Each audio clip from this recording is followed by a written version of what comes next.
Raiden, Earthrealm's protector, god of thunder, and mentor of Earthrealm's champions, has been a righteous and honorable leader throughout most of his immortal life. However, behind the electric blue eyes of this benevolent protector lies something more sinister, a dark side that's always lurked beneath the surface, a side of Raiden that is sick and tired of being on the defensive, tired of simply protecting and playing by the rules. Corrupted by the power of Shinnok's amulet, free of his morality, this darker side has finally unveiled itself. After eons of stagnation and relentless defense of Earthrealm, Raiden is ready to unleash his true might and bestow death upon his enemies, turning Earthrealm into a ruthless force that conquers all who dare oppose them. However, just as Raiden begins his descent to ruthless villainy, his story is abruptly cut short by a new antagonist, Kronika. As Kronika takes center stage, she reduces this Raiden to ashes, wiping away the years of buildup that led to this moment. There are fates worse than death, and for Raiden, this is one of them.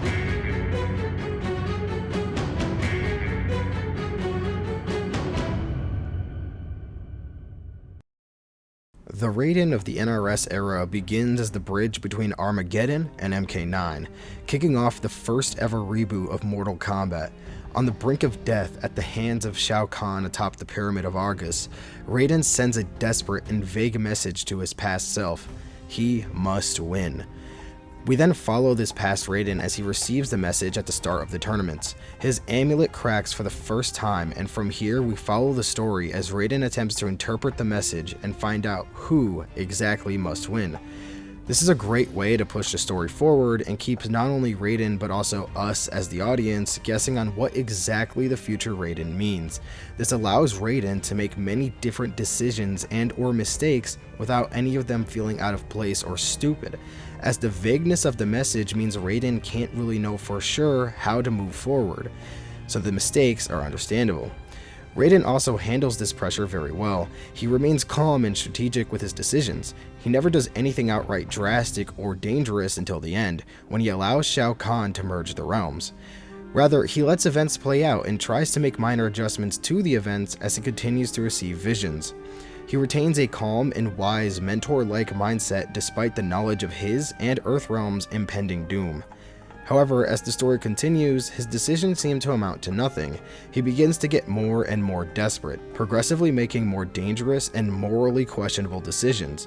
The most egregious of which is the deal he attempts to make with Quan Chi, offering the souls of Earthrealm's fallen warriors in exchange for the aid of the Netherrealm versus the forces of Shao Kahn in Outworld. What do you offer? I offer the souls of Earthrealm warriors who die in this conflict. They would agree. You are cavalier with other men's souls. Not just others! I offer my own soul as well. If I die, you will have it. How noble, Raiden. Yet utterly pointless. No!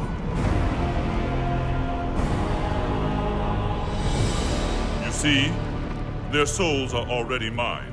Shao Kahn's payment for Netherrealm's allegiance. No, this was not meant to be. Earthrealm has lost, Raiden.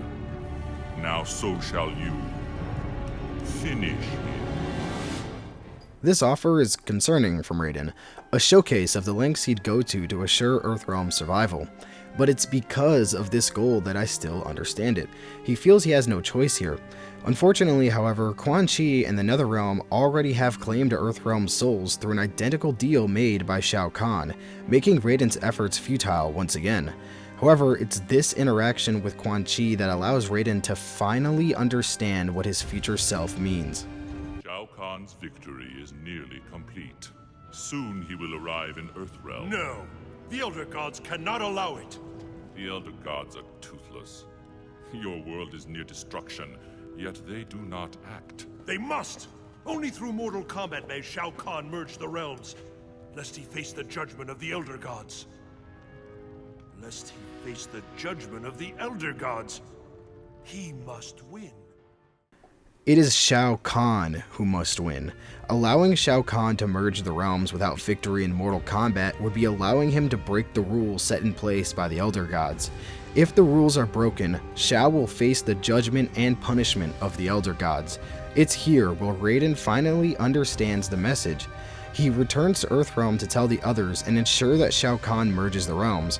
However, Liu Kang has lost trust in Raiden at this point, thinking Raiden has gone mad. Liu Kang still attempts to stop Shao Kahn. Raiden intervenes, however, and the two trade blows. Tragically, this ends in Raiden accidentally killing Liu Kang, and with Liu Kang asserting that Raiden has doomed everyone. Liu Kang, stop! Liu Kang! Raiden! No! Enough of your madness! If you must die, so be it! By the gods, no!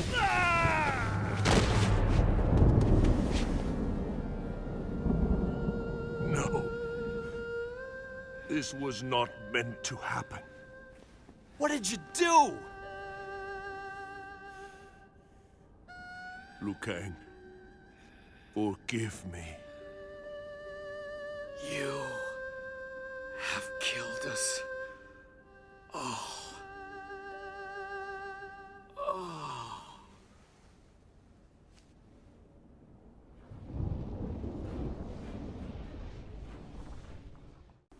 Liu Kang was wrong, however, and the Elder Gods, after watching Raiden get his ass beat for a bit and groveling for their assistance, the Elder Gods finally empower him as he's on the brink of death, granting him the strength to defeat Shao Kahn and alter the fate of Earthrealm. Once Shao Kahn is defeated, Raiden's amulet is restored and the realms are officially safe for the time being.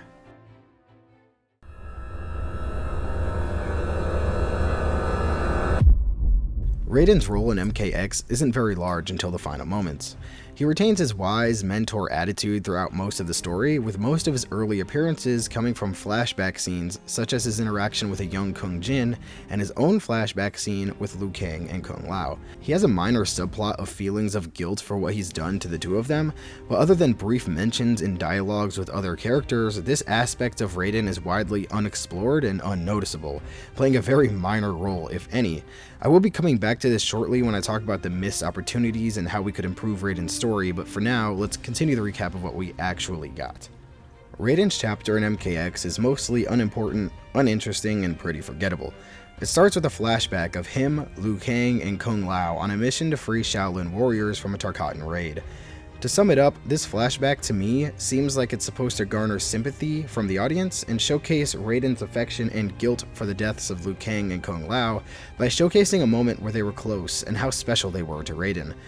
It's not all that effective in this, however.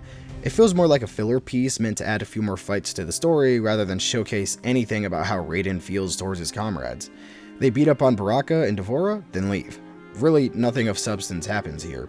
It would have hit a lot harder if we had a moment where Raiden maybe saved one or both of them in a time of crisis. Maybe show us how they ended up with Raiden in the first place. Another possibility could be to showcase a moment where Raiden is giving some sort of fatherly advice instead of strictly combat advice. Any of these, though not perfect, would have made the moment feel needed and important when we enter the next part of Raiden's chapter. Raiden is confronted by Shinnok and the Revenants. Shinnok mocks Raiden briefly and then proceeds to the Jensei while his goons jump Raiden. Raiden legit doesn't even try to fight back. They swarmed him and just pushed him around a bit, punched him a few times, and kicked him while he was down. I can't tell if they wanted us to think Raiden is just hesitating to fight back since it's Liu Kang and Kung Lao, or if they really expected us to believe Raiden got jumped and beaten up by some weakened husks of his former friends. Either way, the scene here just isn't done well at all. There's no emotional impact whatsoever, and the fight cutscene feels extremely weak. It's like every single fighter involved was trying to throw punches like I do in my dreams, noodle-armed with no powers, no style, nothing. Raiden doesn't even use his lightning or teleport at all until after he gets beaten up. This cutscene would have been way better if they, A, clearly established Raiden was just refusing to fight back with a solid and understandable reason, and B, the fighters involved fought with actual intent and ferocity. I know Shinnok didn't want them to kill Raiden, but come on now, this is Mortal Kombat we're talking about. We got people surviving shit like this and walking away. Instead, the scene we got just feels so lazy, confusing, and unrealistic for Raiden, especially considering he one-shots the entire group minus Kung Lao after he's finally had enough of his beating. Like, where was that before they jumped to you, Raiden? You're a god! Anyway, this scene marks the end of Raiden's chapter as he's taken out of the fight by D'Vorah shortly after anyway. We don't see him again until after Cassie beats the empowered, corrupted Shinnok,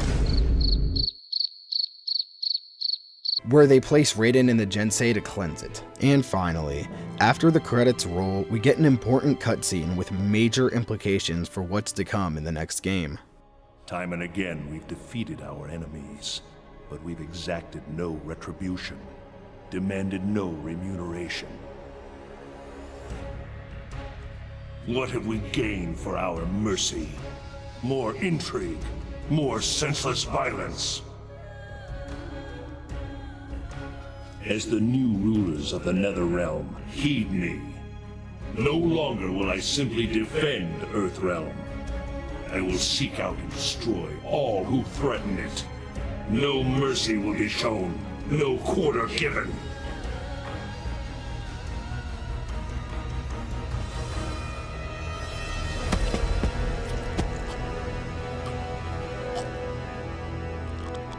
Shinnok was an elder god, impossible to kill. There are fates worse than death. Dark Raiden has officially arrived. Sick of the perpetual cycle of stagnant defense of Earthrealm, he makes his intentions clear and uses Shinnok's severed head as a warning. Oppose Raiden if you wish to share Shinnok's fate. No longer will he simply defend Earthrealm, he will seek out and destroy all who threaten it. Raiden is ready to take charge and make Earthrealm the conquerors, the realm to be feared, the realm you shouldn't mess with lest you face the Thunder God's wrath. Dark Raiden takes center stage and sets himself up as the next big antagonist, a plotline that I was hyped to see. So much could happen with Dark Raiden at the center of it all. Earthrealm's civil war, moral problems between Raiden and his followers, and the dynamics between him and Liu Kang would be incredible, assuming Liu Kang is freed of his revenant form at some point. Though, not necessary. Who would side with or against Raiden and why? My mind was racing with the possible storylines for MK11, but unfortunately, instead of having my questions answered, instead of watching Dark Raiden become the focal point of the next game's story, I watched him turn to dust and fade away one chapter into MK11.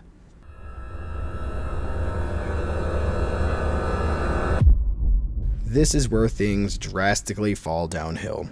The hype, the setups, the questions, all vanish in moments. The opening cutscene initially filled me with so much hype, immediately establishing Raiden and his new violent and ruthless mentality. We watch as he tortures Shinnok and makes an example of him by removing his head. The scene is beautiful, sets the tone I was hoping for with Raiden, and the dialogue was amazing. "There are fates worse than death" is still one of my favorite lines in any Mortal Kombat game because of this moment. However, mere seconds after Raiden walks away, we aren't cutting to the next scene that begins our Dark Raiden saga. Instead, we cut to a new, mysterious figure, Kronika, who immediately ruined any hype I had had up to this point.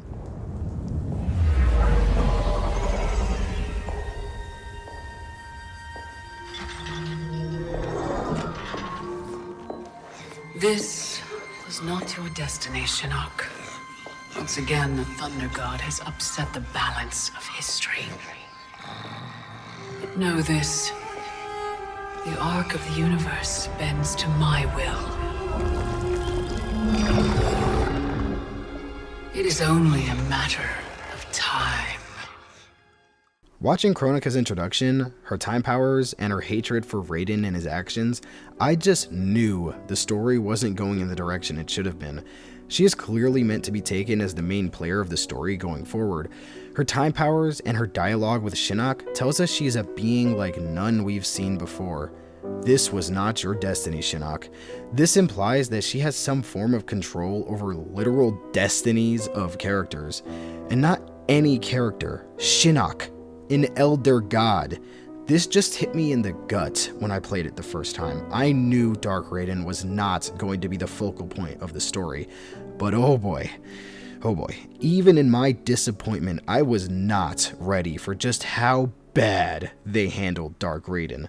Dark Raiden's next, and last, major scene is a pretty cool scene where he takes on the Netherrealm's undead army by himself, fully utilizing and embracing the power of Shinnok's amulet.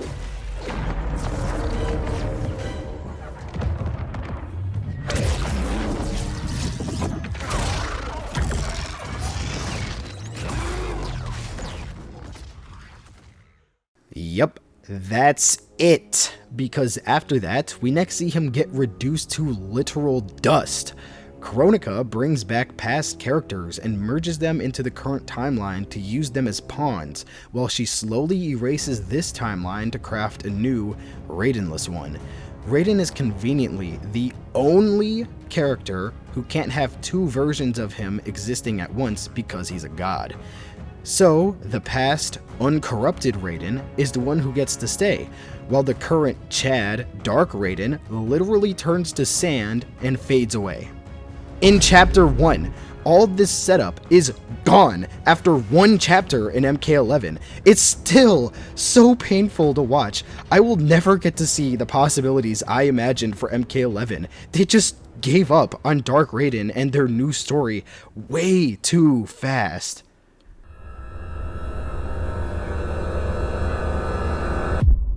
I won't be diving further into MK11's story, as Dark Raiden never makes another appearance, and it's this Raiden that I wanted to talk about the most. Instead, I'd like to go over a hypothetical story that MK11 could and should have followed. Since they had already set Raiden up to be the next antagonist, the pieces were right there. All they had to do was stick with it. Allow Dark Raiden to grow morally corrupt, making more and more egregious and dangerous decisions, putting his allies in harm's way to achieve goals, having a blatant disregard for his role as a protector as he becomes more of a conqueror, progressively changing him into a man who uses killing as the first solution and not the last resort. Then, when Raiden is too far gone, split Earthrealm into two sides, those who oppose Raiden's new methods and those who agree with them. This would spark a sort of civil war within Earthrealm, creating new conflicts or reigniting existing ones.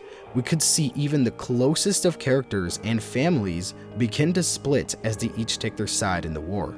Once the sides are established with Raiden's side against the other, let us follow the leader of the latter side as they begin devising a plan to stop Raiden's ruthless methods.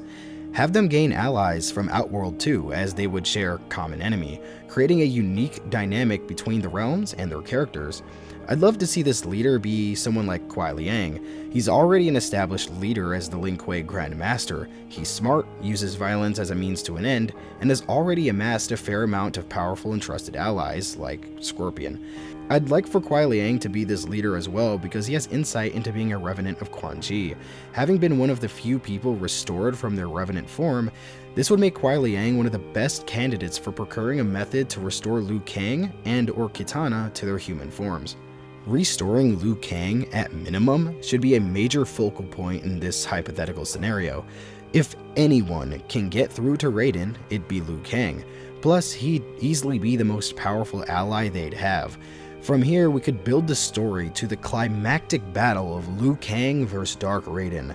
From here, give the player an option. Play as Raiden or Liu Kang. Choose the ending like MK11 Aftermath. Give a nice non-canon ending for the Raiden ending, but let the Liu Kang ending be the true ending. Since Raiden is too far gone and won't revert back to his former self, give us an emotional moment where Liu Kang pleads with Raiden, but ultimately is forced to kill him. Mirror his death to that of which when Raiden killed Liu Kang. And to top it all off, make Liu Kang Fire God Liu Kang still. Earthrealm needs a new god and protector with the absence of Raiden, so through whatever methods you want, let it be the Elder Gods or an amulet or magic or whatever, just let Liu Kang become the new god to end this hypothetical MK11.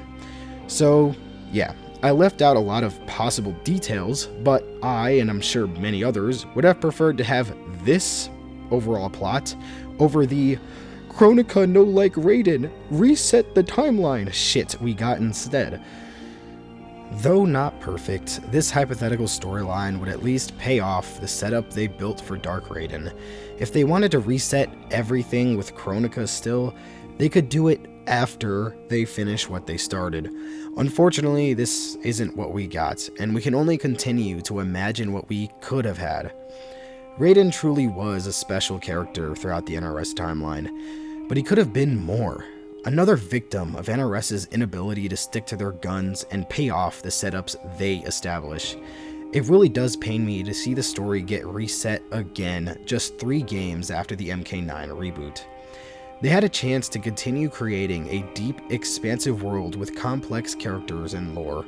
Unfortunately, WB only cares about doing as little as possible while charging the most for it, sucking the MK IP dry until they fully ruin this once great franchise. I truly hope things turn around for Mortal Kombat, but until then, I'll continue making videos talking about what went wrong and what we could have had. That's going to do it for today's Raiden video. It's come out a bit later than I initially planned due to the holidays, which, happy holidays for those of you guys watching this. I'm sure it's probably a little late, but as of recording this, it's Christmas Eve, so I hope all of you guys are enjoying the holidays and you guys get any presents you guys may have asked Santa for. But anyway, yeah, it's come out a little bit later because of the holidays, and I'm sure you guys understand. But for my next video, I want to either talk about the Combat Kids or Kotal Khan. So I'll have a poll up on my community tab for everyone to vote on by the time you guys watch this video. So if you haven't already, please go check it out and leave your vote for what you want in the next video. I hope you guys enjoyed it, and if you did, please leave a like and subscribe as it helps the channel out a ton. Be sure to hit the notification bell too so you never miss an upload. Thank you guys for tuning in until the end, and please leave any comments or questions down below. Do you guys agree with what I said? Do you guys disagree? Do you guys like my hypothetical scenario, or would you change it? And if you would change it, what would you change about it? I'd love to hear your thoughts on anything I said in the video, so again, leave them in the comment section down below. Thanks again for watching, and I'll see you guys in the next one.